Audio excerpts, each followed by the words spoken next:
त्यामुळं आपण मगाशी जी बातमी पाहत होतो, मतदारांना आमिष देण्याचा धक्कादायक प्रकार उघडकीला आलाय। उमेदवारांकडनं मतदारांना प्रलोभनं दिली जात आहेत। लोकशाही मराठीच्या हाती मतदारांना प्रलोभन म्हणून कुकरचे बॉक्स दिल्याचं सीसीटीव्ही फुटेज आता समोर आलेलं आहे आणि त्यामुळं आदर्श आचारसंहितेचा कसा भंग केला जातोय हे स्पष्टपणे ढळढळीतपणे पाहायला मिळतंय।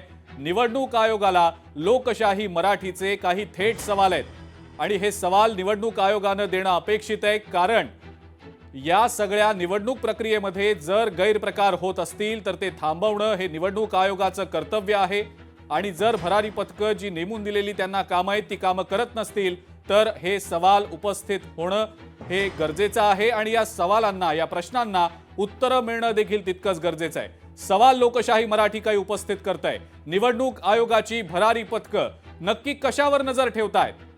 मतदारसंघांमध्ये, वॉर्ड्समध्ये, प्रभागांमध्ये जाऊन भरारी पथकं नेमकं काय काम करतायत आणि विरोधक सातत्यानं अशा गैरप्रकारांसंदर्भात तक्रारी करत असतात, तर मग भरारी पथकं या तक्रारींकडे दुर्लक्ष करतात का, कानाडोळा करतात का आणि त्यामागे नेमकं काय कारण आहे, हे दुर्लक्ष नेमकं का होतंय, याचं उत्तर, या सगळ्या प्रश्नांची उत्तरं लोकशाही मराठी निवडणूक आयोगाकडे मागतंय।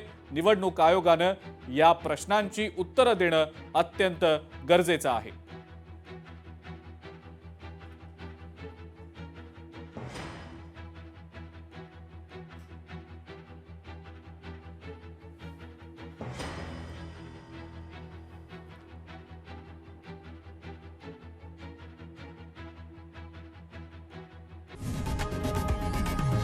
लोकशाही मराठी ऐका, पहा, जागरूक रहा।